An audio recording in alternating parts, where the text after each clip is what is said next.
ဒီကနေ့1380နဲ့တခုနှစ်ဝါကောင်လဆန်း14ရက်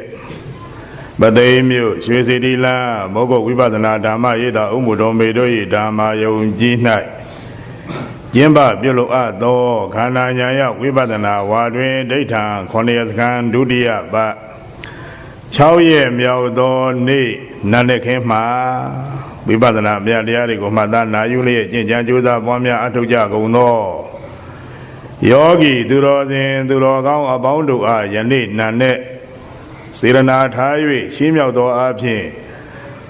ဟောကြားရမယ်အလုတ်ပေးတရားကခန္ဓာဝကတန်ရုပ်ပါဠိတော်ပုပ္ဖဝဲဖေနပိန်ဒုပမသုတ်တန်၌ဗုဒ္ဓမြတ်စွာဟောဖော်ညွှန်းပြဆိုဆုံးမသည်တို့ကိုထောက်ထားသာရကပြု၍အမည်ပေးပေတကာလရှင်းမြောက်မှာကမြဲလှဲ့ပမာဝိညာဉ်နဲ့ခန္ဓာဆိုတဲ့အလုတ်ပေးတရားဖြင့်ကျေးဇူးဆက်ရှင်းမြောက်ပါမယ်ဒီတော့ကောင်းပြီသူတော်စင်သူတော်ကောင်းပေါင်းတို့သူတော်ကောင်းပေါင်းတို့ဟာနာကလည်းပဲတရားနာဉာဏ်ကလည်းပဲခန္ဓာပဲလှဲ့တယ်ပြီးတော့မြတ်စွာဘုရားကိုတရားဖြင့်ပူဇော်ကြပါလို့ဆိုတာကိုလည်းပဲတတိပိတိုက်တွန်းတယ်လို့သူတော်ကောင်းတို့ဒီလိုမှတ်ကြရမယ်သဘောပေါက်ကြရမယ်တတိပိတိုက်တွန်းတဲ့နေ့တပြည့်နဲ့သူတော်ကောင်းပေါင်းတို့ကဘုရားပေးထားတဲ့နေ့နေသိဖြင့်ဓမ္မတာအာယုံမှတတိကသိမှပြီးတော့ဝင်လေသည်ထွက်လေသည်တတိထဝိရိယဆိုင်ပြီးတော့စိတ်တည်ငြိမ်အောင်ကြိုးစားပါပွားများပါအာထုတ်ပါတမာတိရအောင်ထူထောင်ပါဆိုတာကိုလည်းပဲတစ်ဆက်တည်းတိုက်တွန်းတယ်လို့မှတ်ရမယ်ဒါကြောင့်ဧကယနောယံဘိက္ခွေမေကောတတ္တနာဝိသုဒ္ဓိယသောကပရိဒေဝနာသမတိက္ကမာယဒုက္ခဒေါမနသနာအထင်္ဂမာယညယတတိက္ကမာယနိဗ္ဗာနတသစ္စည်းကရိယာယယရိဒံသတ္တာတော့တတိပဋ္ဌာနာဘုရားကဟောထားတာရှိပါတယ်ဒါကြောင့်တကြောင်လေတခရီးတဲ့တကြောင်လေကဘာတော့တခရီးတဲ့ကဘာတော့မဂ္ဂင်ခရီးဖြင့်မဂ္ဂင်လမ်းဖြင့်နိဗ္ဗာန်သို့သွားတာဟာခရီးကြောင်းတစ်ခုပဲရှိတယ်မဂ္ဂင်လမ်းကသွားမှရတယ်ဒါကြောင့်မဂ္ဂင်လမ်းဖြစ်ဖို့ရာအတွက်အခုသမာဓိဘိက္ခွေပါဝေထယသမာဓိထူထောင်ကြလို့ပြောတာဟာမဂ္ဂင်အလုပ်ကိုလှုပ်ထားဒီတော့တတိထားတယ်ကောင်းသောတတိပြုမှုဖြစ်ခြင်းကြောင့်သမ္မာတတိဝိရိယစိုက်ပါဒါအတူကောက်ပြောတာဒီတော့ဝိရိယစိုက်ပါဆိုတာဟာအထူးသဖြင့်လုံလဝိရိယပြုခြင်းကြောင့်အဲ့ဒါသမ္မာဝါယာမမဂ္ဂင်ကဲဒီတော့သမ္မာတတိမဂ္ဂင်နဲ့သမ္မာဝါယာမမဂ္ဂင်ဒီနှစ်ခုကိုညီညီညွတ်ညွတ်ထားပြီးတော့လေဝင်တိုင်းသိလေထွက်တိုင်းသိလေဝင်တိုင်းသိလေထွက်တိုင်းသိအဲ့ဒီလိုမှန်လေးမှတ်ပြီးတော့နေတော့စိတ်တည်ငြိမ်တဲ့ဧကဂတသမ္မာတိရတယ်အဲ့ဒါကိုသမ္မာသမာဓိကဲဒီတော့သမာဓိဆိုတဲ့နေရာမှာသမ္မာသမာဓိလည်းရှိတယ်မိစ္ဆာသမာဓိလည်းရှိတယ်ဒီတော့သမ္မာသမာဓိယနေ့သူတော်ကောင်းများကြိုးစားနေတဲ့ပွားများနေတဲ့အာထုတ်နေတဲ့မှတ်နေတဲ့ရှုနေတဲ့ထူထောင်နေတဲ့သမ္မာဓိသည်ဖျားပေးတဲ့နိလန်းနဲ့တကွစီကံတကြကြိုးစားခြင်းအာထုတ်ခြင်းဖြစ်ခြင်းကြောင့်ဒါသမ္မာသမာဓိကောင်းမြတ်သောမှန်ကန်သောသမာဓိလို့ဒီလိုသဘောပေါက်ပါဒီတော့မိစ္ဆာသမာဓိဆိုတာကအကုသိုလ်အာယုံပေါ်မှာစိတ်စူးစိုက်ပြီးတော့အဲ့ဒီလိုဖြစ်နေတာအကုသိုလ်အာယုံပေါ်မှာစိတ်တည်နေတာကိုဒါမိစ္ဆာသမာဓိဒီလိုမှတ်ရမယ်ဒါကြောင့်သမာဓိဆိုတော့တာမန်ပြောတော့မိစ္ဆာသမာဓိလားသမ္မာသမာဓိလားလို့ဒွိဟဖြစ်နေမှာဆိုတဲ့အတွက်ယနေ့သူတော်ကောင်းများကြိုးစားရမယ်သမာဓိသည်သမ္မာသမာဓိတကြောင်နဲ့တခရီးတဲ့နိဗ္ဗာန်ကိုရောက်လို့ရလို့ကြိုးစားပွားများအထုတ်နေတဲ့ပုဂ္ဂိုလ်တွေသမ္မာသမာဓိဖြစ်အောင်လုပ်ပါကဲအဲ့ဒီသမ္မာသမာဓိဖြစ်အောင်လုပ်ခြင်းသည်ဧကံတော်ယံဘိက္ခွေမက္ခောတတ္တနာဝိသုဒ္ဓိယအဲ့တော့တတ္တဝါတို့အတွက်စင်ကြယ်ဖို့ပဲကဲစင်ကြယ်ဖို့ပဲတဲ့ဒီတော့ဘာတွေစင်ကြယ်တဲ့သောကပရိဒေဝနာသမတိက္ကမာယသောကဆိုတဲ့စိုးရိမ်မှုပရိဒေဝဆိုတဲ့မျက်ရည်ကြားမှုအဲ့ဓာတွေကလည်းပဲသမတိက္ကမာယလွန်မြောက်နိုင်တယ်ဒီတော့သောကတရားတွေကိုလွန်မြောက်နိုင်တယ်ငိုကြွေးရတဲ့တရားတွေကိုလွန်မြောက်နိုင်တယ် ဘုရုရဲ့တတ္တိတော့အဲ့ဒါသမ္မာတိရဲ့တတ္တိမဂ္ဂင်ရဲ့တတ္တိသမ္မာသမ္မာတိဆိုတဲ့အဲ့ဒီသမ္မာတိမဂ္ဂင်ရဲ့တတ္တိဒါကြောင့်သမ္မာသမ္မာတိဖြစ်ပြီးတော့ကောင်းသောတည်ငြိမ်မှုတည်ကြည်မှုဖြစ်ပြီးဆိုရင်တဲ့သောကတွေငိုကြွေးရတဲ့ပရိဒေဝတွေနော်ဒါတွေကိုလွန်မြောက်နိုင်တဲ့ဘာဖြစ်လို့လွန်မြောက်တဲ့အဲ့ဒီဆိုရင်ရမယ်ဆိုရင်စရာဆိုတဲ့အာယုံဘက်ကိုခမရတို့စိတ်မလှဲ့ဘူးကဲငိုကြွေးရမယ်ဆိုတဲ့အာယုံဘက်ကိုစိတ်ကမရောက်ဘူးဒါကြောင့်ဆိုရင်ရမယ်အာယုံဘက်ကိုစိတ်ကမရောက်ငိုကြွေးရမယ်အာယုံဘက်ကိုစိတ်ကမရောက်တဲ့အတွက်ဘယ်မှာရောက်နေသလဲကမ္မထာအာယုံမှာစိတ်ဟာတည်နေတယ်ကမ္မထာအာယုံပေါ်မှာရောက်နေတယ်မှတ်ထားဖို့ဒါကြောင့်ကမ္မထာအာယုံနဲ့ပတ်သက်လို့တော့ဆိုရင်စရာလည်းမရှိဘူးကမ္မထာအာယုံကငိုကြွေးစရာအာယုံမျိုးလည်းမဟုတ်ဘူးအေးတရားတစ်ပါးတော့ကာမဂုဏ်အာယုန်တွေကတော့ဆိုရင်စရာအာယုန်တွေလည်းပဲရှိတယ်ငိုကြွေးစရာအာယုန်တွေလည်းပဲရှိတယ်ဒါကြောင့်တရားတစ်ပါးတော့ကာမဂုဏ်အာယုန်တွေပဲစိတ်မလှဲ့မတဲ့ပါပဲနဲ့ဘုရားပေးတဲ့အာယုန်ပဲကမ္မထာအာယုန်ပဲစိတ်လှဲ့တဲ့ပြီးတော့အဲ့ဒီလိုတည်ငြိမ်နေတာအဲ့ဒါသမ္မာသမာဓိဒါကြောင့်သောကပရိဒေဝတွေလွန်မြောက်တယ်သောကဖြစ်စရာပရိဒေဝဖြစ်စရာအာယုန်တွေပဲစိတ်မရောက်လို့မလှဲ့လို့ရှင်းသွားပြီဒါရင်မလားဆိုတော့ဒုက္ခဒေါမနသနာအထင်ကမာယဘုရားကပြောတယ်ဒုက္ခကိုယ်ကြီးဆင်းရဲခြင်းဒေါမနသာစိတ်ရဲ့ဆင်းရဲခြင်းတွေလည်းပဲချုပ်ပြောက်နေတယ်ဘာဖြစ်လို့လဲစိတ်ကလေးကတည်ငြိမ်အေးချမ်းပြီးတော့ခမရတို့တဏ္ဍာမှာတည်ငြိမ်အေးချမ်းချမ်းကြီးကြီးလင်းလင်းရွှင်ပြဒီလိုဖြစ်ပြီးတော့နေတော့ကိုယ်ဆင်းရဲမှုတွေစိတ်ဆင်းရဲမှုတွေလည်းမလာဘူးပေါ့ဘလောက်ကောင်းလို့ဒါသမာဓိမက်ခင်ဒါအတူကောက်ပြောရင်တော့သမာဓိမက်ခင်သမာဓိတရားစိတ်တည်ငြိမ်ရင်ဖြစ်ပုံလေးကိုပြောတယ်ဒီတော့သမာဓိမက်ခင်လို့ပြောပါသဖြင့်ဒါမက်ခင်၃ပါးဖြစ်နေတယ်ဗါတွေတော့တတိသမ္မာတတိမက်ခင်ယသမ္မာဝါယမမက်ခင်ယသမ္မာဓိမက်ခင်ယဒါသမာဓိရရင်ဒီမက်ခင်၃မျိုးဖြစ်တယ်ဗျာအဲ့ဒါဘယ်အတွက်ဘာကြောင့်ဘာဖြစ်လို့ဖြစ်တာလဲပွားယူလို့အာထုတ်နေလို့ရှုနေလို့မှတ်နေလို့ဖြစ်လာတာဒါကဆူတောင်းလို့ပေါ်လာတာမဟုတ်ဘူးမက်ခင်တရားပေါ်ပါစေတတိမရဘူးဒီလိုလုပ်လို့ဒါကြောင့်အဲ့ဒီမက်ခင်တရားဆိုတာ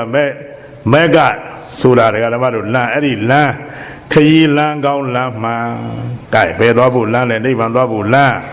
အဲ့ဒါကြောင့်မလို့သူကိုဘာဝနာပွားယူရတယ်ပွားရတယ်ချင်းခါပြန်လန်ထထအဲ့ဒီမှာခင်ဗျားတို့ပွားပါကဲသတိပြုနေပါမှတ်နေပါဒါသမာဓိနဲ့ပတ်သက်လို့ပြောတယ်အဲ့ဒီသမာဓိရလိုက်ရလအကျိုးတရားတွေကအခုဒုက္ခဒေါမနတအထင်ကမာယကိုယ်ရည်ဆင်းရဲခြင်းဒုက္ခစိတ်ဆင်းရဲခြင်းဒေါမနတတွေလည်းပဲအထင်ကမာယချုပ်ပြောက်တယ်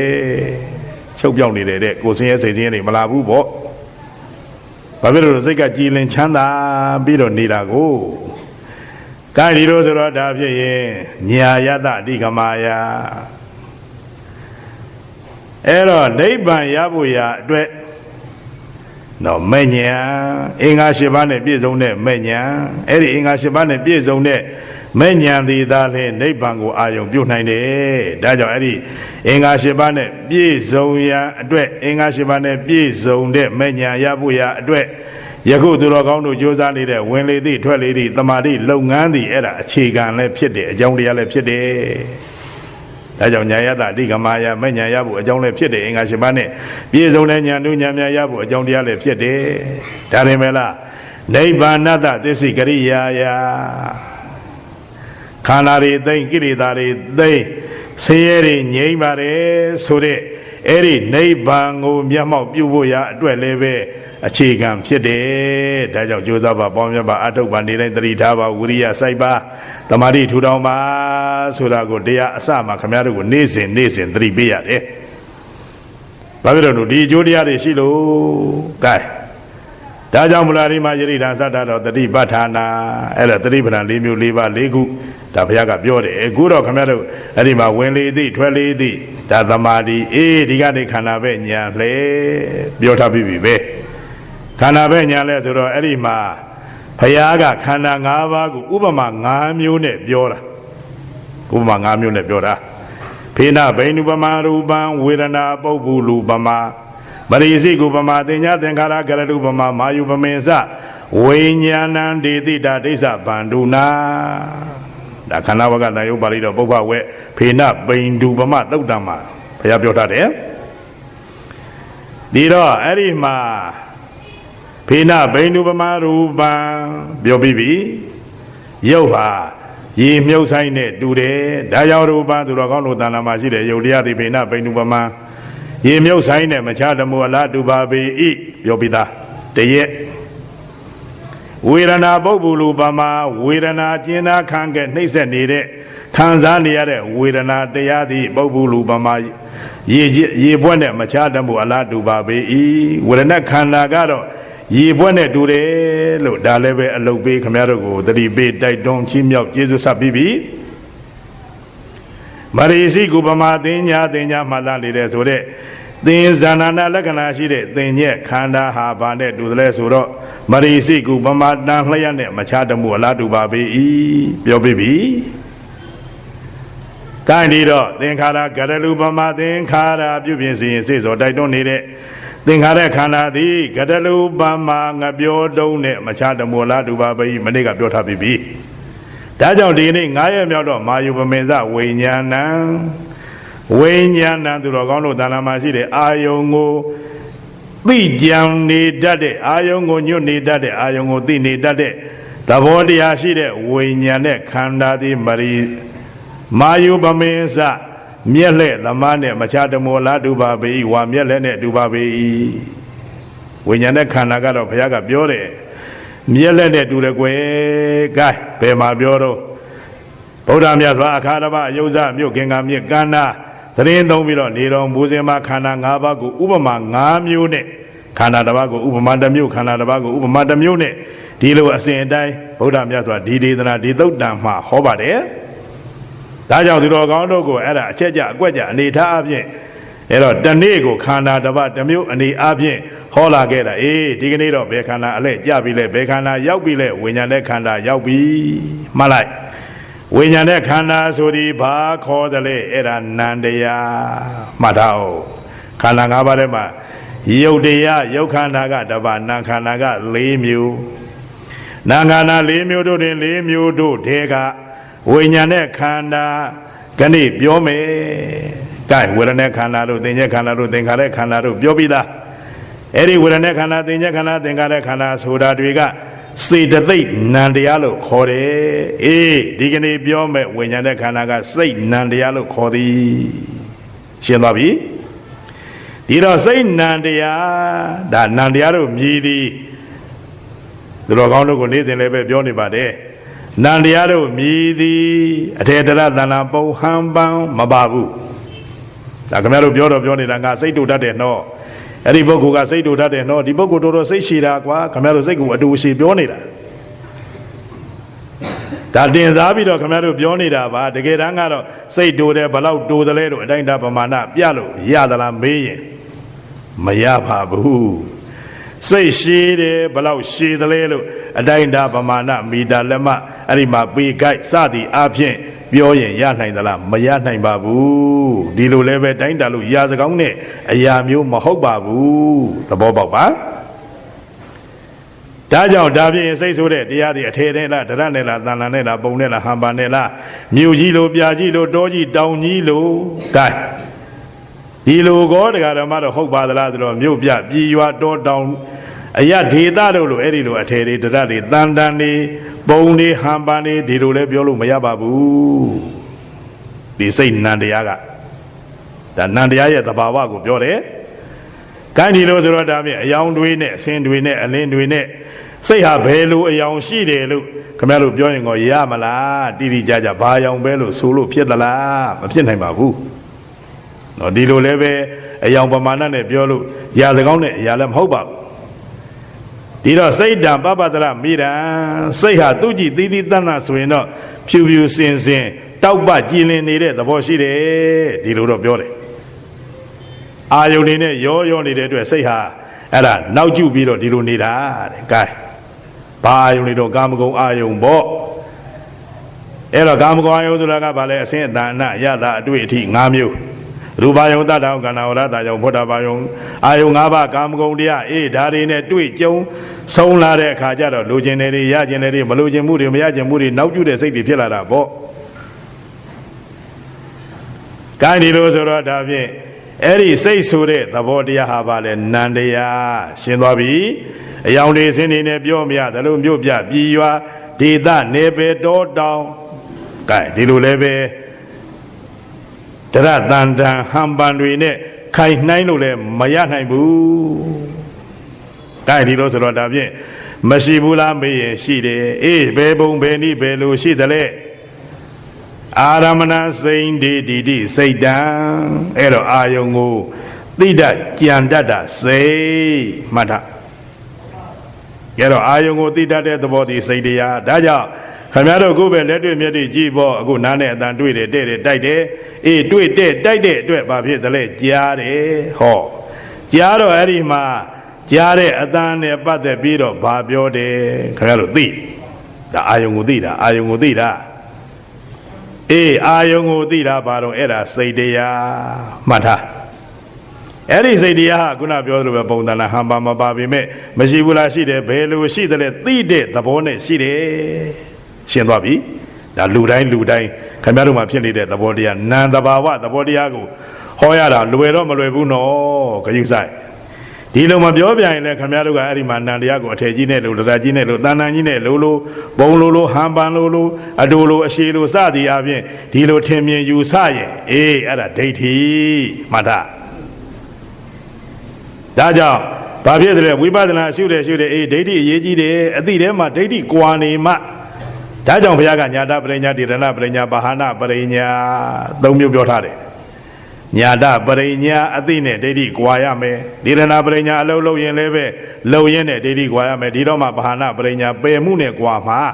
ပယ်မှုနဲ့ဒိဋ္ဌိကိုပယ်ပြီးတော့အဲ့ဒီမှာမဲ့ခင်ဖြင့်ပယ်နိုင်မှသာလျင်ဒိဋ္ဌိကိုပယ်ပြီးတော့နိဗ္ဗာန်တိုင်းပေါက်ခရီးရောက်အာယုံပြုမှသာလျင်အဲ့ဒါအပယ်လေးပါစိတ်ချရတယ်ဗျာပယ်တဲ့အဆင့်မရောက်သေးရင်အပယ်လေးပါထာဝရစိတ်မချရသေးဘူးကဲဒီတော့ကုသိုလ်ပြုရင်တော့ကုသိုလ်ရဲ့အရှိန်ဟုန်တကိုးကုံကြောင့်တော့ဒါကုသိုလ်အရှိန်ကောင်းရင်တော့မြင့်မြတ်တဲ့ဘဝရလာမှာပေါ့လူဘဝနတ်ဘဝသုဂတိဘုံဘဝဒီလိုဖြစ်မှာပေါ့အေးအဲ့ဒီကုသိုလ်အရှိန်ဟုန်ကောင်းတော့အဲ့ဒီမှာပုနာကိသန္တိဒုက္ကတေတဖန်ပြန်ပြီးတော့အကုသိုလ်ရဲ့အရှိန်ဟုန်တွေတက်လာရင်အပယ်လေးပါရောက်နိုင်သေးတယ်ဒါဘုရားပြောထားတယ်ကာဒီတော့ထားဒါကြောင့်မလို့အခုနာကိုနာပဲလို့သိရုပ်ကိုရုပ်ပဲလို့သိအခုခွဲပြောနေတဲ့နာဆိုတဲ့တရားတွေမှာလည်းပဲဝေဒနာခန္ဓာဆိုတဲ့နာစေတသိက်နာခေါ်သည်သင်ညက်ခန္ဓာမှတ်သားနေတဲ့သဘောတရားသည်စေတသိက်နာလို့ခေါ်သည်သင်္ခါရခန္ဓာပြုပြင်စေရင်စိတ်စောတိုက်တွန်းနေတဲ့သဘောတရားဟာစေတသိက်နာလို့ခေါ်တယ်အေးယနေ့ပြောတဲ့နာကတော့ဝိညာဉ်တဲ့ခန္ဓာကတော့စိတ်နာဘယ်လိုလဲစိတ်နာကအာယုံကိုသိတဲ့သဘောမှတ်လိုက်ဒါအာယုံလို့ပြောရင်ရူပအောင်တတ္တံခန္ဓာဝလာတံဘုရားပါယုံခင်ဗျားတို့သဘောပေါက်ပြီဒီတော့ဒါပြည့်ရင်မြန်မာလိုပြောရင်တော့စေတနာရတာတွေးစရာကြံတွေးစရာပေါ့ဒီအာယုံတွေကိုသိတယ်အဲ့ဒီအာယုံ6ပါးကိုသိပြီးတော့နေတဲ့စိတ်တရားအေးအဲ့ဒါကိုဘာခေါ်တယ်လဲစိတ်လို့ခေါ်သည်အဲ့ဒါငါကသည်သူကသည်ပုဂ္ဂိုလ်ကသည်တတ္တဝါကသည်လူသည်နတ်သည်မြမသည်အမျိုးသားသည်အမျိုးသမီးသည်ခလေးသည်လူလတ်သည်လူကြီးသည်ဒီလိုမဟုတ်ဘူးအေးသိနေတာဟာဝိညာဉ်နဲ့ခန္ဓာရဲ့သဘောတရားဝိညာဉ်နဲ့ခန္ဓာဖြစ်တာသဘောပေါက်အဲ့ဒီလိုသိအဲ့ဒီလိုနှလုံးသွင်းကဲဒီလိုဆိုတော့ဒါဖြင့်ဝိညာဉ်နဲ့ခန္ဓာနန္တရားသဘောပေါက်သွားပြီဝိညာဉ်နဲ့ခန္ဓာရဲ့သဘာဝသဘောလက္ခဏာဟာသိတဲ့သဘောဒါလည်းပဲရှင်းသွားပြီကဲရှင်းသွားတော့အဲ့ဒီဝိညာဉ်နဲ့ခန္ဓာကိုဗုဒ္ဓမြတ်စွာဘုရားပြောတယ်လေယဟန်တို့ဥပမာသောကဥပမာပြောမယ်ကြွဲ့တယ်ယဟန်တို့ဥပမာသောကမျက်လက်ဆရာသည်၎င်းမျက်လက်ဆရာဤတပြည့်သည်၎င်းအဲ့တော့မျက်လက်ဆရာကိုယ်တိုင်ပဲဖြစ်ဖြစ်သို့မဟုတ်အဲ့ဒီမျက်လက်ဆရာရဲ့သင်ပြထားတဲ့အန္တေဝါတိကအဲ့ဒီမှာမျက်လက်ဆရာရဲ့အဲ့တော့အတွင်းနေတပြည့်ပဲဖြစ်ဖြစ်လမ်းစုံလမ်းကွလမ်းမမှာမျက်လက်ပြတယ်ဆိုပါတော့ကဲမြင်ဘူးတယ်တွေ့ဘူးတယ်ခင်ဗျားတို့နဲ့တစက်တည်းပဲဒီဥပမာတွေကအဲ့တော့လမ်းစုံလမ်းကွလမ်းမလူစီကားရနေရာမှာလူတွေများများဝိုင်းအောင်ပြီးတော့ကြီးလောက်တဲ့နေရာမျိုးမှာခုနမျက်လက်ဆရာသုံးပုံမျက်လက်ဆရာရဲ့တပည့်ကမျက်လက်ပြဒါမျက်လက်ပြတယ်ဆိုတော့ဒါမျက်လက်အမျိုးမျိုးခင်ဗျားတို့မျက်စိအာယုံခင်ဗျားတို့ရဲ့စိတ်အာယုံခင်ဗျားတို့ရဲ့မျက်စိအကြည့်ဒါတွေကိုလှည့်စားပြီးတော့အမျိုးမျိုးပြတာပေါ့ဗျာအဲ့ဒီမှာအစနှစ်စရှိနေတဲ့ကျိုးကဲဆက်လိုက်တော့တစ်ဆက်တည်းတကွင်းနဲ့ဖြစ်သွားအဲ့ဒီတကွင်းနဲ့ဖြစ်နေတဲ့ကျိုးအစနှစ်စသုံးစလေးစစသည်က ကဲဘာမှမရှိတဲ့အရာဝတ္ထုတွေကဟိုဘက်ဒီဘက်ဒိုးရုပ်ပေါက်ဖြစ်နေတဲ့အဲ့ဒီလိုတရားတော်မတို့ဒီတော့တန်ဘူးပဲဖြစ်ဖြစ်နော်ပလာသရိတ်ဘူးပဲဖြစ်ဖြစ်ပေါ့ဟိုဘက်ဒီဘက်ဒိုးရုပ်ပေါက်ပေါက်နေတဲ့အဲ့တော့ပိုက်လုံးလိုအခေါင်းလေးကနေပြီးတော့ဟွာတွေဆွဲထုတ်ပြလိုက်ဒါတွေဆွဲထုတ်ပြလိုက်စသည်ဖြင့်တော့ဘဝတွေဆွဲထုတ်ပြလိုက်စားစရာတွေဆွဲထုတ်ပြလိုက်ဟောယုံတို့ဘာတို့ငှက်တို့စသည်ပေါ့လေဒါမြဲလဲဆရာဒီတော့အဲ့ဒီမှာဂေါ်လီလုံးတွေပါတယ်ဒကာဓမ္မတို့ဗဇတ်တဲ့မျိုးတဲ့ဟန်ပြုလက်ထက်မှာသူ့ရဲ့အတတ်ပညာနဲ့အဲ့ဒီမှာယူသွားဟိုနေရာကဒီနေရာကထွက်လာတယ်လို့အဝေးကပဲပြေးလာပြီးတော့သူ့လက်ထဲရောက်လာတယ်လို့ဒါတွေဟာသူတို့ရဲ့အတတ်ပညာနဲ့အမျိုးမျိုးလူတို့ရဲ့နော်အာယုံမျက်စိအကြည့်ကိုလှည့်စားပြီးတော့အမျိုးမျိုးပြဒါဖန်ဆားထားတာပေါ့အဲ့ဒီတော့အဲ့ဒီလိုပြနေတဲ့မြဲတဲ့ဆရာရဲ့ပြကွက်တွေမြဲတဲ့ဆရာရဲ့ပြုလုပ်ပုံတွေမျက်စိအမြင်ရှိတဲ့ယောက်ျားကကြည်ရ၏ကြည်နေတယ်တဲ့ကဲကြည်တဲ့နေရာမှာလည်းပဲစိမ့်ရှုရ၏အသင့်အားဖြင့်ဆင်ញင်ရ၏ကဲမျက်စိအမြင်ရှိတဲ့ယောက်ျားကကြည်နေတယ်ကြည်တာမှစိမ့်ကြည်တာနော်ဟိုအာယုံတော့ဒီအာယုံရောက်မဟုတ်ဘူးအဲ့ဒီမှာအာယုံစုစိုက်ပြီးတော့ဒီလိုကြည်တာကြည်ပေမဲ့အဲ့ဒီမှာနောက်ကဘာပြောထားတယ်ဘုရားကအသင်အားဖြင့်ဆင်ခြင်၍ကြည်ရ၏ဘယ်လိုဖြစ်တယ်လဲဘယ်လိုလှုပ်ထားလဲဒါသုံးတတ်တဲ့ဆင်ခြင်တဲ့သဘောတရားပါတဲ့ကြည်တဲ့ပုဂ္ဂိုလ်ကဒါအလွတ်ကြည်တာမဟုတ်ဘူးပေါ့အဲ့ဒီလိုအားဖြင့်မျက်စိအမြင်ရှိတဲ့ယောက်ျားဟာကြည်နေစဉ်မှာပင်လျင်တစိမ့်ရှုနေစဉ်မှာပင်လျင်အသင်အားဖြင့်ဆင်ခြင်၍ကြည်နေစဉ်မှာပင်လျင်သူ့ရဲ့အတိထဲမှာဘာဖြစ်လာတယ်ဒီမျက်လက်ဟာအသုံးမဝင်ဘူးလို့ထင်လာတဲ့အတိထဲမှာသဘောပေါက်လာတဲ့ဒီမျက်လက်ဟာအချင်းကြီးပါပဲဒီမျက်လက်ဟာအနှစ်မဲ့ပါတကားအနှစ်မဲ့ပါပဲလို့ဒီလိုထင်လာတယ်ဒါကြောင့်ယဟန်တို့မျက်လက်မှာအနှစ်သာရဟူသည်ဘယ်မှရှိနိုင်ပါအနိဘုရားကပြောတယ်ဒါဥပမာဒီတော့ကြီးပုံကြီးနည်းကလည်းပဲလိုသေးတာကိုခုနတော့ကသူကအဲ့ဒီမှာကြည်နေတဲ့ပွဲကြည့်ပိဋကရဲ့အာယုံနော်မျက်စိအမြင်အဲ့တော့အမြင်တို့စိတ်အာယုံတို့ကိုလှည့်စားဆွဲဆောင်ပြီးတော့သူကပြနေတာသို့တော့ကြည်တဲ့ပုဂ္ဂိုလ်ကအဲ့ဒီမှာသူပြတဲ့အတိုင်းနော်လိုက်ပြီးတော့ဒီလိုမပါပါပဲနဲ့အဲ့ဒီမှာတစိမ့်ရှုရည်အသင်အားဖြင့်ဆင်ញရည်ဘယ်လိုလုပ်နေတာလဲဘယ်လိုပြနေတာလဲဒါဟာဘယ်လိုသဘာဝလဲဘာလုပ်တာလဲဒါသုံးသပ်ဆင်ញင်တဲ့ဝေဖန်တဲ့တိုင်းတာတဲ့သဘောတရားပေါ့အဲ့ဒီလိုသုံးသပ်ဆင်ញင်ပြီးတော့ကြီးနေတော့ထင်မြင်လာတယ်တဲ့ဒီမျက်လက်ဟာအချင်းကြီးပါပဲသူ့ဒီထဲမှာဒီလိုထင်လာလိမ့်မယ်တဲ့ဒီမျက်လက်ဟာအချင်းကြီးပါပဲဒီမျက်လက်ဟာအဲ့ဒီမှာအနှစ်မဲ့ပါပဲအနှစ်မရှိပါဘူးဒီလိုထင်လာတယ်ဒါကြောင့်ဘုရားကနောက်ကဆက်ပြောလိုက်တယ်ယဟန်တို့မျက်လက်မှာဘယ်မှာလဲအနှစ်ရှိနိုင်အနှစ်ဟူ၍ရှိနိုင်ပါအနိမျက်လက်ဘယ်အနှစ်ရှိမလဲကွယ်ဘုရားကဒါပြောတာကဲဒါကဥပမာဒီတော့ဥပမေယအခုဘုရားကပြောပြီးယဟန်တို့ဤအတူဝိညာဉ်အလုံးကိုတရားလုံးအထုတ်တဲ့ပုဂ္ဂိုလ်သည်ကြည်ရ၏ဝိညာဉ်အလုံးဆိုတော့ခမည်းတော်အဲ့ဒီမှာတော့စိတ်ဓာတ်ဥပဒနာနဲ့ပတ်သက်လို့လည်းပဲဒါတွေအထက်ပြောခဲ့ပူပါတယ်နော်ဇကုဝိညာဉ်သောတာဝိညာဉ်ကာလဝိညာဉ်စေဝဝိညာဉ်ကာယဝိညာဉ်မနောဝိညာဉ်ဒီလိုပြောခဲ့ပူပါတယ်ဒါပါဠိလိုအဲ့တော့ဝိညာဉ်6ပါးဒီကလည်းပြီးတော့ဆရာတော်ကြီးစင်းပြီးတော့လူဘိန်းနာပေါ့စိတ်ဓာတ်ဥပဒနာရှုတောင်းပြောတဲ့နီးနဲ့ပြောရင်အဲ့ဒီမှာမြင်စိတ်ကြားစိတ်နာစိတ်စားစိတ်တွေ့ထိတဲ့စိတ်ဒါကိုပေါ်မှာရတဲ့နာတဲ့စိတ်ဒီလိုလည်းပြောပါတယ်ရတဲ့နာတဲ့ကောင်းတဲ့စိတ်ဒီလိုလည်းပြောပါတယ်ဒါတော့ဒီတော့ကာယဝိညာဉ်စိတ်က2မျိုးကိုဒုက္ခသာကရကာယဝိညာဏန္တရတဲ့နာတဲ့မကောင်းတဲ့စိတ်ပေါ့ဒုက္ခသာရကာယဝိညာဏန္တကောင်းတဲ့စိတ်ပေါ့အဲ့တော့ကာယဝိညာဉ်ကဒီလိုဒေသနာမှာ2မျိုးပြပါတယ်ဒါကြောင့်မလို့ရတဲ့နာတဲ့ယာနာကောင်းစိတ်တချို့ကလည်းဒီလိုပြောတယ်ကဲဒီတော့ထားတွေးတည်တဲ့စိတ်ဆိုလဲအကျုံးဝင်သွားတာပါပဲဒီတော့ကြံစီတွေးတော်တဲ့စိတ်ကဲလိုချင်တဲ့လောဘစိတ်မကျေနပ်တဲ့ဒေါသစိတ်တွေးဝေမိတ်မောနေတဲ့မောဟစိတ်ကုသိုလ်ပြုခြင်းနဲ့အလောဘစိတ်မေတ္တာပို့ခြင်းနဲ့အဒေါသစိတ်ကဲဒီကနေပြီးတော့အဲ့ဒီမှာခမရတို့အခုခန္ဓာကအပြည့်သိတဲ့ဉာဏ်ကမဲ့လို့နောက်ကနေအသိနဲ့ရှင်းပြီးတော့မဲ့ခင်ပြမြောင်ဆင်ញင်တမ္မာဒိဋ္ဌိအမြင်မှာအဲ့ဒါအမောဟစိတ်ဒီကနေပြီးတော့ အဲ့ဒီမှာဆရာတော်ကြီးကဗာဆက်ပြောတယ်အေးလေကိုရှူသွင်းတဲ့စိတ်လေကိုရှူထုတ်တဲ့စိတ်လို့အကြံမြင်သဘောတူရတဲ့စုပေါင်းပြီးတော့လောကဝဋ္ဌာရစကလုံးနဲ့လူဘိန်းနာပေါက်သဘောပေါက်အောင်စိတ်14မျိုးဟေးဒီလိုပြောတာဒီတော့မြင်စိတ်ကြားစိတ်နာစိတ်စားစိတ်တွေ့ထိစိတ်စိတ်ကြံတွေးတဲ့စိတ်6မျိုးလောဘစိတ်ဒေါသစိတ်မောဟစိတ်အာလောဘစိတ်အာဒေါသစိတ်အာမောဟစိတ်ဒီက6မျိုးပေါက်7လေကိုရှူသွင်းတဲ့စိတ်လေကိုရှူထုတ်တဲ့စိတ်2မျိုးထပ်တဲ့တော့အဲ့ဒါစိတ်14မျိုး14ပါဒါလူတိုင်းနားလည်အောင်ဆရာတော်ကြီးကပြောတယ်ဒီတော့ဒေသနာနည်းမှာတော့အာကုသိုလ်စိတ်အဲ့ဒီမှာပြင်အာဟိစိတ်နော်ကမ္မဝဒရသောမနစိတ်လူဝဝဒရစိတ်အရူဝဝဒရစိတ်လောကုတ္တရာစိတ်ဒီလိုရှိတယ်ပေါ့နော်ဒီလိုပြောတော့ဒါလူတိုင်းနားမလည်ဘူးလေဘာဖြစ်လို့တော့ပရိယတ်တိလိုက်စားသင်္ညိုတွေဘာတွေသင်ဘူးကြားဘူးတဲ့သေယုတ်တကံခွဲဘူးတဲ့ပုဂ္ဂိုလ်ကတော့သိမှာပေါ့အေးမသိမကြားတဲ့ပုဂ္ဂိုလ်ကြတော့ဒါပြောတာဒကာဓမ္မတို့ဘာရလို့မသိဘူးအဲ့ဒါကြောင့်သိလွယ်အောင်နားလွယ်အောင်အရာသုံးစကားနဲ့ပြောတော့မြင်စိတ်ကွာဟောသိတယ်ဗျာဇဂုဝိညာဉ်စိတ်ဆိုသိကြမှာသိမှာတို့တော့အကုန်မသိဘူးလို့တော့မဆိုဘူးပေါ့သိတဲ့ပုဂ္ဂိုလ်လည်းပါမှာပေါ့အေးမြင်စိတ်လို့ပြောလိုက်တော့ပါဠိလိုနားမလဲတဲ့ပုဂ္ဂိုလ်ကလည်းပဲသိနားလဲတဲ့ပုဂ္ဂိုလ်ကလည်းပဲသိတာဒါကြောင့်အကျိုးများတယ်ဂရုစိုက်အဲ့တော့စိတ်14မျိုး14ပါးအဲ့ဒီ14မျိုး14ပါးတို့တွင်အရှုခံက73မျိုး73ပါးရှုဉဏ်ကတပါးရှုဉဏ်ကဘယ်လိုလဲအမောဟစိတ်မှတ်ထားဉာဏ်တွေကအရှုခံကြည့်ပဲဗျအဲ့ဒါကြောင့်မလို့အဲ့ဒီအရှုခံဟာမြင်စိတ်ဘာခန္ဓာတော့ဝိညာဉ်နဲ့ခန္ဓာကြားစိတ်ဝိညာဉ်နဲ့ခန္ဓာနာမ်စိတ်ဝိညာဉ်နဲ့ခန္ဓာစားတဲ့စိတ်ဝိညာဉ်နဲ့ခန္ဓာကိုယ်ပမာတွေ့ထိတဲ့ကာယဝိညာဉ်စိတ်ဝိညာဉ်နဲ့ခန္ဓာကြံတွေးနေတဲ့စိတ်အဲ့ဒါဝိညာဉ်နဲ့ခန္ဓာတွေကြည့်ပဲ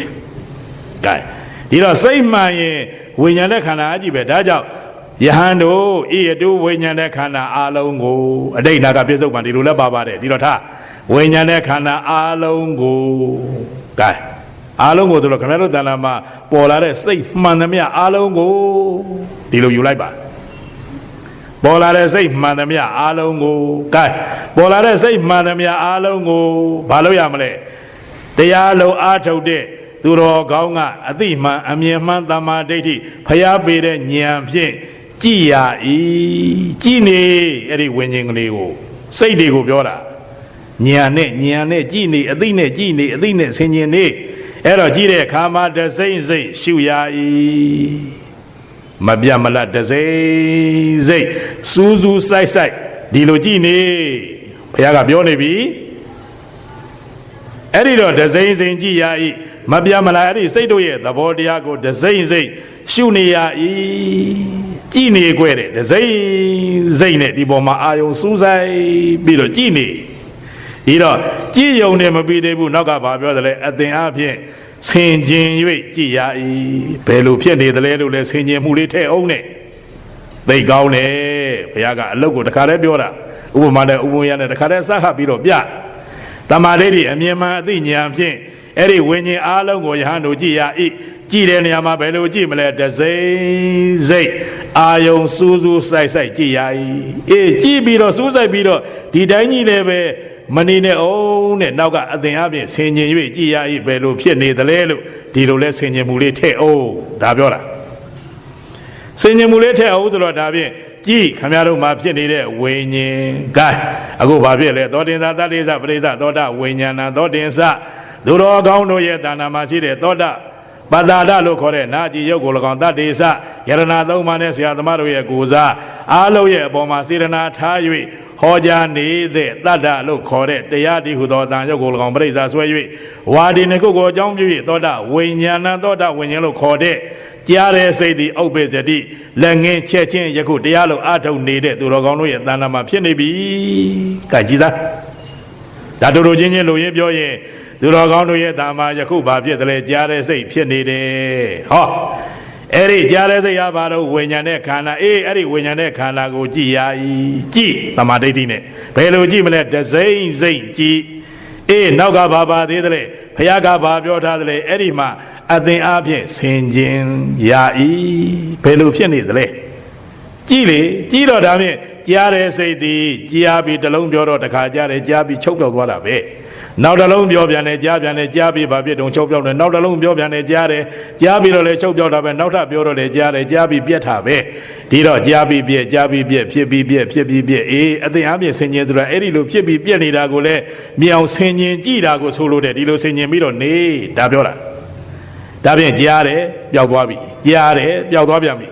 ကြားတယ်ပျောက်သွားကြပြီဟောပေါ်လိုက်ပျောက်လိုက်ဖြစ်လိုက်ပြက်လိုက်ဖြစ်လိုက်ပြက်လိုက်ပေါ်လိုက်ပျောက်လိုက်ကဲဝိညာဏအနိစ္စံကဲသောတာဝိညာဏအနိစ္စံဟောသောတာဝိညာဉ်ကြားတဲ့စိတ်ကအနိစ္စမမြဲဘူးကွဘုရားကလေသမုဒိယဓမ္မနုပါတိဝစိတ်ဓသမိန်ဝိဟရတိသတိပဋ္ဌာန်ပါဠိတော်ကြီးဟောတယ်ဝယဓမ္မနုပါတိဝစိတ်ဓသမိန်ဝိဟရတိသမုဒိယဝယဓမ္မနုပါတိဝစိတ်ဓသမိန်ဝိဟရတိစိတ်ရဲ့ဓမ္မသဘာဝစိတ်ရဲ့သဘောတရားဟာအာယုံကိုသိတတ်တဲ့သဘောတရားဟာသိပြီးပြည့်သိပြီးပြည့်သိပြီးပြည့်ဒီလိုနေတဲ့အဲ့ဒါကိုဖြစ်လဲဖြစ်တယ်ပြည့်လဲပြည့်တယ်သမုဒိယဝယဖြစ်ပြီးပြည့်တယ်လို့ခင်ဗျားတို့နှလုံးသွင်းနေတဲ့ဗျာဟောကဲသဘာဝသဘောတရားလေးပဲနော်ဒါနာမ်သဘောတရားကိုပြောနေတယ်အေးခုနာသဘောတရားပိဿုပန်နိသယောဓမ္မတထတဝိပါဒတိအာသာဟိရာအသင်ကုပ္ပန္တဝိရာမနုပြုဟေဗန္တိကရတသုတ်တံကပိဿုပန်တဲ့တဲ့အဒီတနွာနွာကမေယအပတိကေကေအနာဂတံအဲ့တော့အတိတ်ကိုလည်းပဲပြန်မနေနဲ့ပြီးခဲ့ပြီးတာတွေလျှောက်တွေးမနေနဲ့အပတိကေကေအနာဂတံအနာဂတ်ဆိုတာမရောက်သေးဘူးကြံစပြီးတော့လုံမနေနဲ့ဒီတော့ဘယ်တဲ့တော့ပိဿုပန်တဲ့ပိဿုပန်နိသယောဓမ္မဟောပိဿုပန်တဲ့ပေါ်လာတဲ့တရားကိုကြည်သိပေအခုစိတ်နဲ့ပတ်သက်ဝိညာဉ်နဲ့ခန္ဓာနဲ့ပတ်သက်ပြောတယ်ဒါကြောင့်အခုပိဿုပန်တဲ့မှာဘာစိတ်ဖြစ်နေသလဲအေးကြားတဲ့စိတ်ဖြစ်နေသည်သောတာဝိညာဉ်စိတ်ဖြစ်နေသည်ပါဠိလိုသောတာဝိညာဉ်မြန်မာလိုကြားတဲ့စိတ်ဓမ္မရာတွေကြားတဲ့စိတ်ကိုသူတော်ကောင်းတို့ကြည်ရ၏ဉာဏ်နဲ့ကြည်နော်ကြားတဲ့စိတ်ရဲ့ဓမ္မသဘာဝသဘောတရားကြားတယ်ဆိုတဲ့အသိဟာခမည်းတော်ကျတို့မှရှိနေတဲ့ကံငါပေးတဲ့မျက်လုံးယေရှုရှင်မွေးမိခင်ကမွေးလို့ပါလာတဲ့မျက်လုံးနဲ့ကြည့်လို့မမြင်ဘူးဘုရားပေးတဲ့အသိဉာဏ်တာမာဒိဋ္ဌိဒါနဲ့ကြည့်မှသိတာကဲဒါကိုတင်စားပြီးမြင်တယ်ပြောတာကဲသိတော့အခုဒါပင်ကြားတဲ့စိတ်အေးအဲ့ဒီကြားတဲ့စိတ်ကိုသူတော်ကောင်းတို့အမြင်မှတာမာဒိဋ္ဌိဉာဏ်ဖြင့်ကြည်ရ၏ဒစိမ့်စိတ်ရှုရ၏အသင်အပြင်ဆင်ញင်သုံးသရ၏ကဲဒစိမ့်စိတ်ကြည့်ဟေးတဲ့ဟောဒါကခင်ဗျားတို့ကြည်တောင်ပြောတော့ပါဗျာဒစိမ့်စိတ်ဆိုတော့အဲ့ဒီကြားတဲ့စိတ်ကြီးကအကြာကြီးဖြစ်ပြီးတော့ဒီလိုဖြစ်နေတာတော့မဟုတ်ဘူးနော်နာရဲ့ဓမ္မသဘာဝသဘောတရားကစိတ်ဓာတ်တိကရာဤစိတ်ဓာတ်နှင်းလင်းမြန်မြန်ဖြစ်တယ်နှင်းလင်းမြန်မြန်ပြက်တယ်ဖြစ်တာလဲမြန်တယ်ပြက်တာလဲမြန်တယ်စိတ်ကဒါကြောင့်မျက်စိတမိတ်လျှာတစ်ပြက်အဲ့တော့လက်ပြက်တွက်တော့ဒီမပြောပါလို့တဲ့အချိန်ခိုက်တတရင်ကတခဏလေးမှအဲ့ဒီစိတ်စေစိတ်ဆိုတဲ့နံတရားတွေကဂတိတသိန်းလောက်ချုပ်ပြောင်းနေတယ်ဘလောက်မြန်လဲဒါဖြင့်ဗျာဒီလောက်များနေတာတွေပြီးတော့တို့ကမြင်တဲ့ချက်မမြင်တဲ့ချက်ထင်တဲ့ချက်မထင်တဲ့ချက်အဲ့ဒီမှာမိတဲ့ချက်မမိတဲ့ချက်နဲ့နှလုံးသွင်းရတာရှုရမှားတာရောက်နိုင်ပါတော့များဖြစ်နိုင်ပါမလားအေးတွေးမနေနဲ့အဲ့ဒါအရိယာပုဂ္ဂိုလ်တို့ရဲ့အမြင်ကိုပြောတာခင်ဗျားတို့ကအရိယာမှဖြစ်သေးပဲဘယ်မြင်မလို့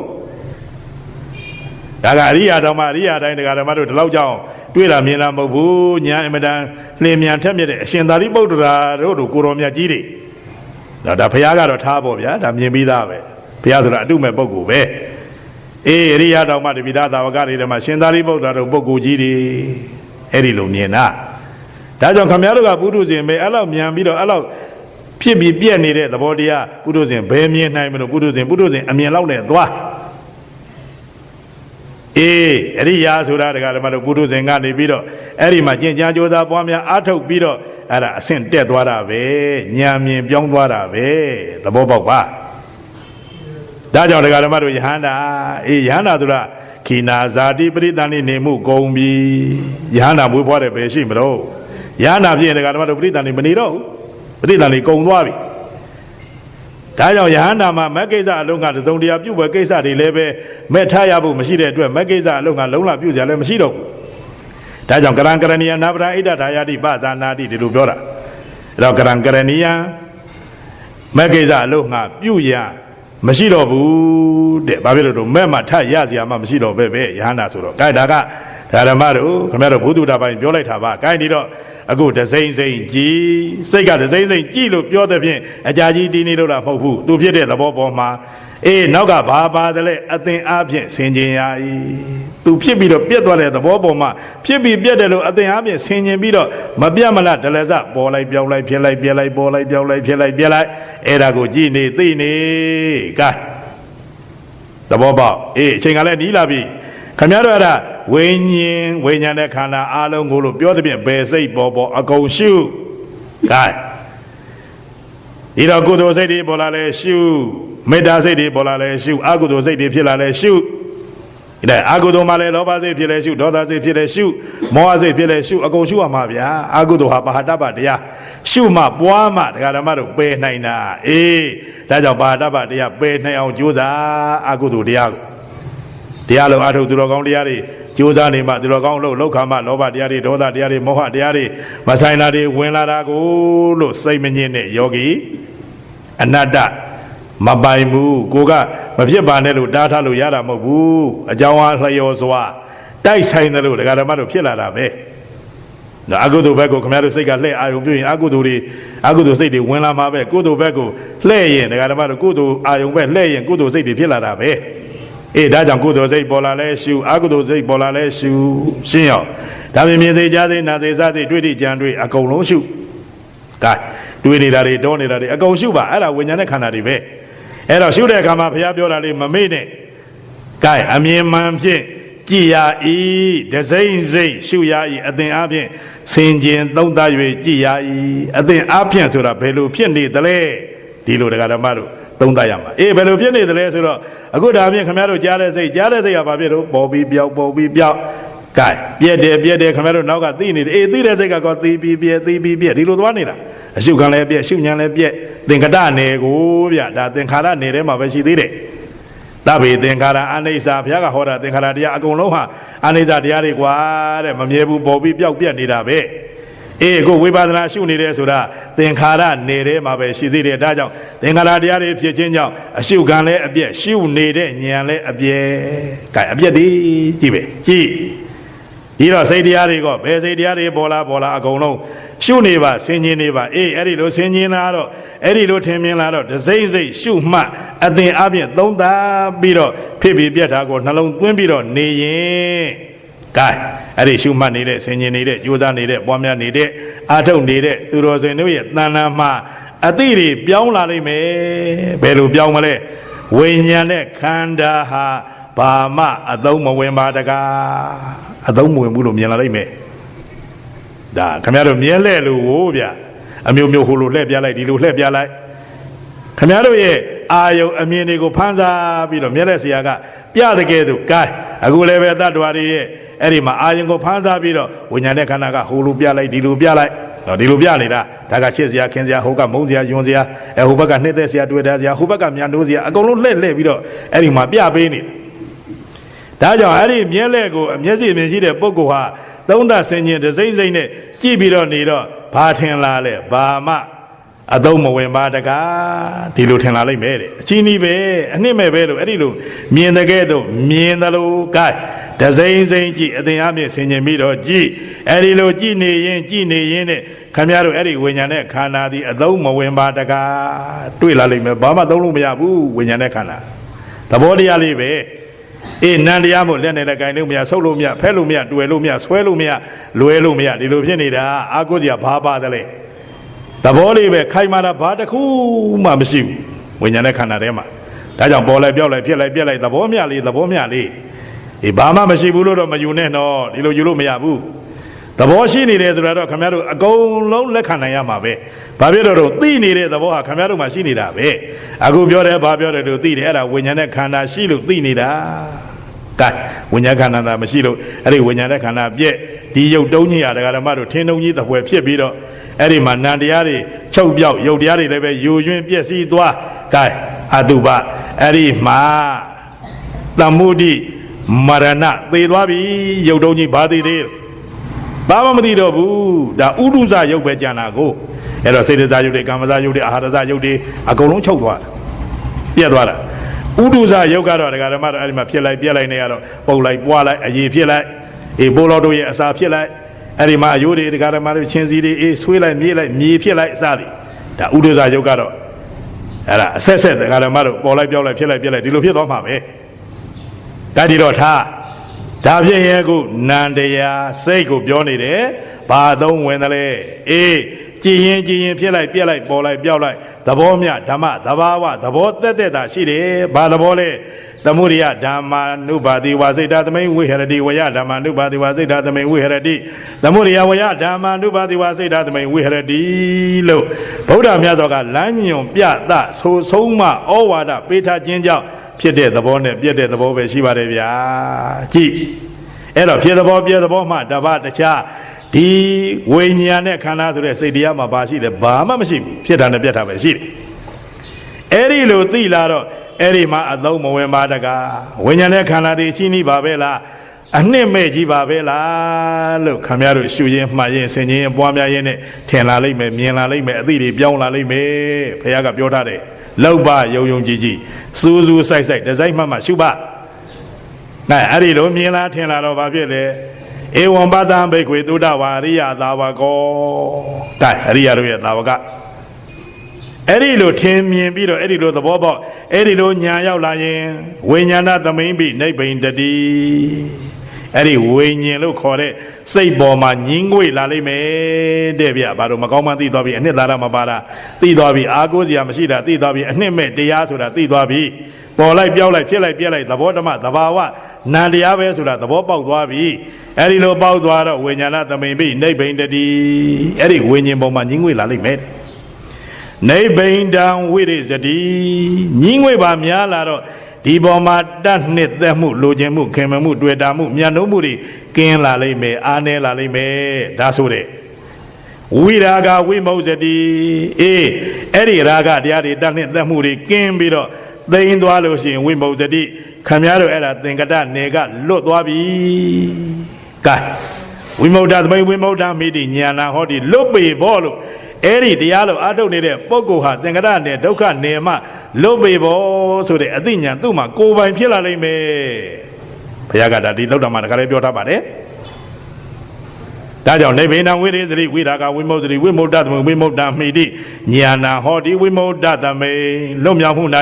ဝိမု ddha မိတိဝိမု ddha မိတိလွတ်ပြီဟူ၍ကဲအဲ့တော့လွတ်မြောက်မှုကိုလွတ်ပြီလို့ညာနာအသိညာသည်ဟောတိတရားလိုအထုတ်တဲ့ပုဂ္ဂိုလ်ရဲ့တဏ္ဍာမဖြစ်ပြီးအဲ့ဒါအင်္ဂါ၈ပါးနဲ့ပြည့်စုံတဲ့လောကုတ္တရာမဲ့ဗျာဘာဖြစ်လို့နိဗ္ဗာန်အာယုံပြုနိဗ္ဗာန်ပဲလှည့်သွားတာကို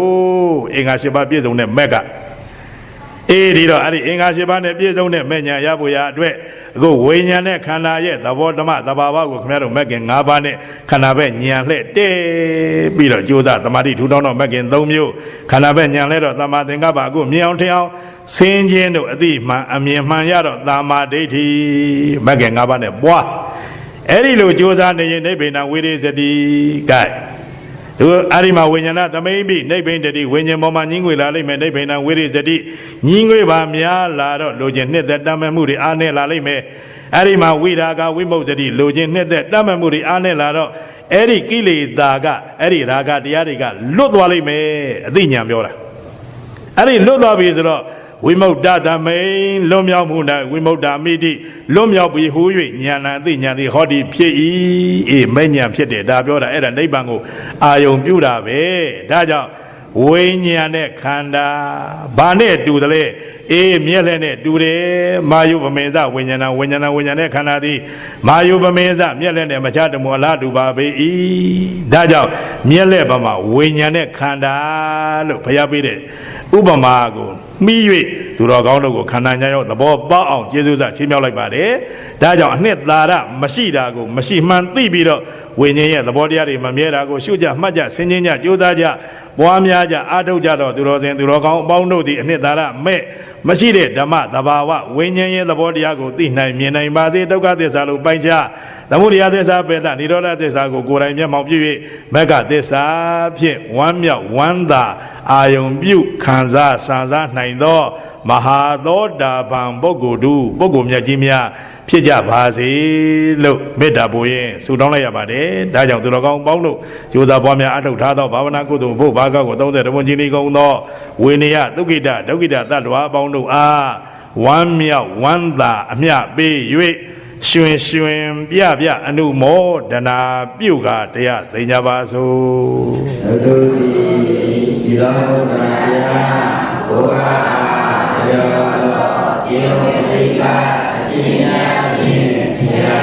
ဘုရား